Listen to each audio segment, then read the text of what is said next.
Po them, po e tregon që ne kemi me pas zgjedhje prap.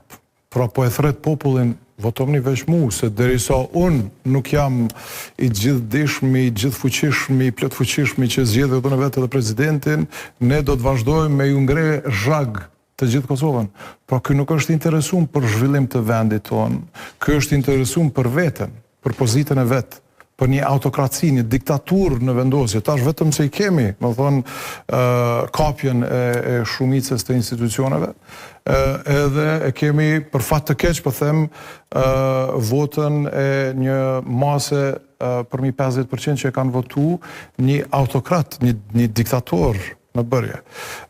Albin Kurti është diktator në bërje? Absolutisht, po faktikisht është diktator sot, sepse vendimet e tij janë për çka ka mundësi. Domethënë ai vendos nuk bashkëpunon me asken, merr vendime vetëm që i konvenojnë atij, edhe ngritjes të vetvendosjes që i shërben atij.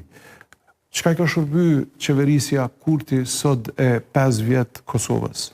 Çfarë zhvillime, çfarë përmirësime të jetës në vendin ton ka kriju qeverisja Kurti? Po thotë ka bërë 4 miliardë. Veç pak, çka ka bërë me ato 4 miliardë? Apo kupton? Ne kemi zhvillime shumë të mëdha në kryeqytet me një buxhet 150 milionë si vjet. Shumë të mëdha, kemi pas 130, vjet e par vjet 120, se sa me miliardat që i ka qeveria. Domethënë këta ju po thoni që më shumë ju e keni zhvillu Prishtinën se Albini Kosovën? Duke punu, po unë s'po them, po shikone punën, tash nuk po them unë, shikoni faktet. Janë, po them, në proces të shtet zhbarjes të Kosovës. Pra një proces ku edhe po i shet që ne kemi tash partneriteti ynë me Amerikën, është nivelit më tullet që ka qenë kurdoherë. Partneri ynë me shtetet partnere evropiane është më i ulti që ka qenë ndojherë. Në më thonë, këtu kemi zhvillimi ekonomik më i ulti, blokada të gjitha komunave, edhe sabotajat që nuk janë pjesë e vetëvendosjes. Pra, në sytë e Kurtit, nuk ekziston Kosovë aty kus është vetëvendosje.